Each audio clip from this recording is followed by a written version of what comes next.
Hi, I'm Elizabeth at Literary Princess, and today I have another list of underrated Victorian recommendations for you. So I mentioned in my last video about this that I was going to make it a series, and I liked that idea and I decided to do it. So I have a lot of Victorian books that are underrated that I can talk about naturally. So I have 3 more for you today, and they are all by women writers. And they were all read for my independent study on Victorian women writers, and they are all on my exam lists because that's what I do now. I read for my exams. All right, so let's jump right in. First up, we have Moths by Ouida. So this is amazing. So the back describes Ouida as eccentric, extravagant, an incurable fantasist, and a lifetime dog lover. And she was one of the most popular romantic novelists in the Victorian period. Moths tells the story of Vera, who is the daughter of Lady Dolly. She has been raised by her father's family in England while her mother has been off gallivanting on the continent. But she ends up going to join her mother. I believe we're in France at first. Are we in France? I don't remember. We go to a few places here. I think we're in France at one point. We're at Russia in another. And then I think we're in Italy at some point. So it's kind of hard to remember. But so she goes to join her mother on the continent. And it's like a clash of cultures. Her mother is very worldly. She cares about dresses and looking good and making a good marriage for her daughter. And her daughter is very earnest, very intelligent, and very modest. And so they don't get along that great, as you might be able to tell. But Vera falls in love with this, I believe he's an Italian opera singer named I don't remember how to pronounce his name. Correze? I don't know. But her mother forces her into a marriage with this Russian prince who is an absolute bastard. And so it's very melodramatic. It's very lovely. Just extravagant prose. And it's so much fun. And so I mean, Lady Dolly is kind of the real star of this. She's hilarious. Like, she's an awful person, but she's hilarious. I mean, listen to this opening. Let me see if I can... This is basically Lady Dolly's mind. Lady Dolly ought to have been perfectly happy. She had everything that can constitute the joys of a woman of her epoch. She was at Trouville. She had won heaps of money at play. She had made a correct book on the races. She had seen her chief rival looking bilious in an unbecoming gown. She had had a letter from her husband to say he was going away to Java or Jupiter or somewhere indefinitely. She wore a costume which had cost a great tailor 20 hours of anxious and continuous reflection. Nothing but Baptiste indeed, but Baptiste sublimized and apothecized by Nilo Buttons, old lace, and genius. She had her adorers and slaves grouped about her. She had found her dearest friend out in cheating at cards. She had dined the night before at the Maison Persan, and would dine this night at the Maison Normande. She had been told a state secret by a minister, which she knew it was shameful of him to have been coaxed and chafed into revealing. She had had a new comedy read to her in manuscript form 3 months before it would be given in Paris, and had screamed at all its indecencies in the choice company of a serene princess and 2 ambassadresses as they all took their chocolate in their dressing gowns. Above all, she was at Trouville, having left 500,000 of debts behind her, strewn about in all directions, and standing free as air in gossamer garments on the planks in the summer's sunshine. There was a charming blue sea beside her, a balmy fluttering breeze around her, a crowd of the most fashionable sunshades of Europe before her, like a bed of full-blown anemones. She had floated and bobbed and swum and splashed semi-nude with all the other mermaids a la mode, and had shown that she must still be a pretty woman, pretty even in daylight, or the men would not have looked at her so.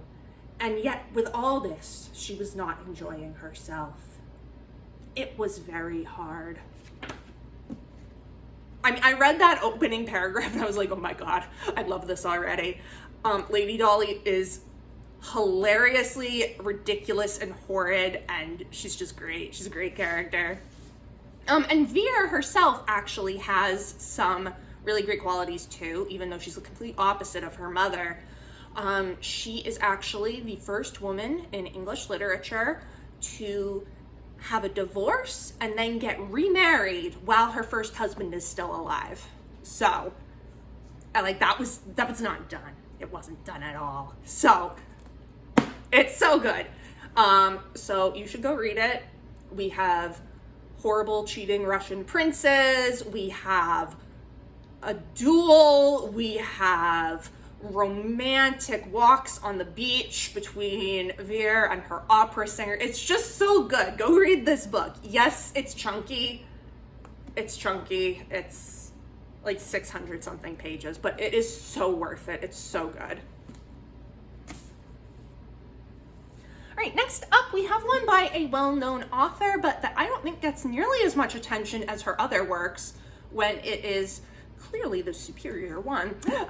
This is Romola by George Eliot. So this is one of 2 George Eliot books I've actually enjoyed. And it is actually historical fiction set in Florence in the 14th century, maybe. And it follows this woman, Romola, who is the daughter of a scholar. She helps her father out in his archive, and she ends up marrying this man, Tito, who turns out to be treacherous and horrid. There's a lot about religion in here, a lot about politics, so very much up George Eliot's alley, but I found it so much more readable than something like Middlemarch. First of all, I loved Romola. She's an awesome protagonist. She has flaws, but she learns very quickly that she has screwed up, unlike Dorothea, who took 6 ages.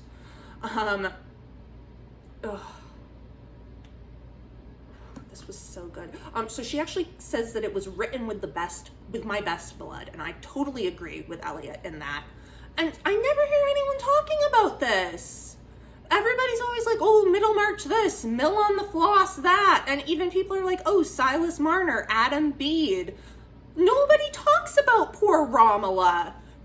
Everybody should go read Romola. It's so good. I found it very fast-paced, considering it's A, historical novel set in 14th century Florence, and B, a George Eliot novel. And I mean, it's chunky, but it's not as chunky as some of her others. It's like 600 pages-ish. I just found this so good. It's so beautifully written. The descriptions of Florence are just marvelous. I can't say whether they're accurate. I've never been there. And also the level of research Eliot did into this is so impressive. I have footnotes telling me all about that. So yeah, highly recommend Romola. Honestly, one of George Eliot's best, in my opinion. Please go read it. It doesn't get enough attention. All right, and then our last one is by an author who I talked about last time and who I will probably be continuing to talk about because I really love her. This is Hester by Margaret Oliphant. So I talked about Miss Marchbanks last time. Hester is about a young girl named Hester. Shock, I know. Who, I'm trying to remember exactly how to describe her. So she is the young relation of this woman named Catherine Vernon, and Catherine Vernon is an unmarried woman who runs her family's bank because the men in the family are useless. That's a common theme with Oliphant, is that men are kind of useless. No offense to any guys watching this. I don't think you're actually useless, but Margaret Oliphant kind of thought guys were pretty useless, and they all just really screw up spectacularly in every one of her books, and the women are always just left being like, and fixing their mistakes. But, so, Hester and her mother end up moving into this kind of like almost like apartments that Catherine Vernon has for her impoverished family members. And I mean, we have two different guys. I think they're both it's like Catherine's nephew, and then there's another guy, and I forget what he does because the back doesn't actually talk about it.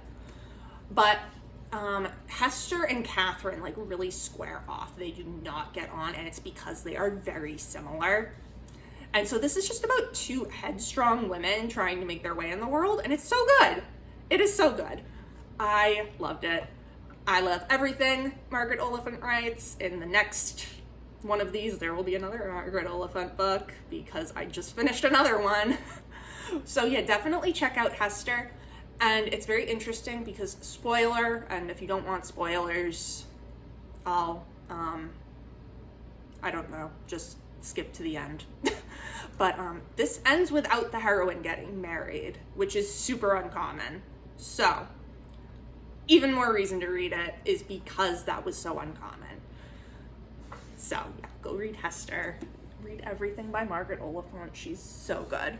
All right, so those are my 3 underrated Victorian novels that you should definitely read. Let me know down in the comments below. Have you read any of these? Have you heard of them? What underrated Victorian novels do you think I should read? Or that you think my followers should read? It's been great chatting with you all. I will see you soon. Bye.